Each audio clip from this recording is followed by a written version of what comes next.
რუსთაველზე მოვდიოდი ხო ეხა ისეთ ადგილას მოხვდი გამოვიარე რა ეხა რა უნდა მექნა ეხა მაგათ რატო უნდა მოვერიდო და მიცნეს ეხა რა თქმა უნდა დამესივნენ და ნამე მაგ ეხა ნასემის აი შეხშვილს პიცავარ ვერაფერი ვერ მიქნეს ვინც მე მაგინებდა რაღაცა კომენტარებს მიწევთ თქვენ დედას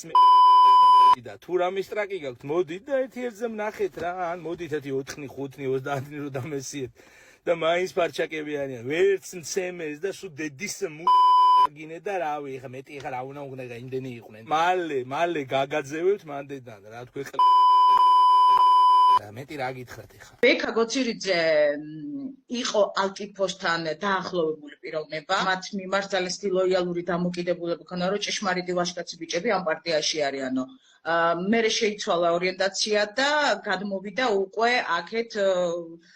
რუსული ოცნების მხარდამჭერი გახდა. ბევრი მესიჯები აქვს მოწერილი ჩემთან, რომ ამას გიზავთ და იმას გიზავთ და ეხლა თქვენი დრო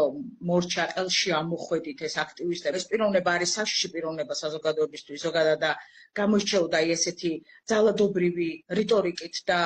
მუქარით და მომწერა ერთ-ერთმა ქალბატონმა პირადში რომ იცოდეთ რომ ეს პიროვნება იყო ამერიკაში, ამერიკის შეერთებულ შტატებში, მას ბრალად ედებოდა არასოწლოვანი ბავშვის გაუპატიურება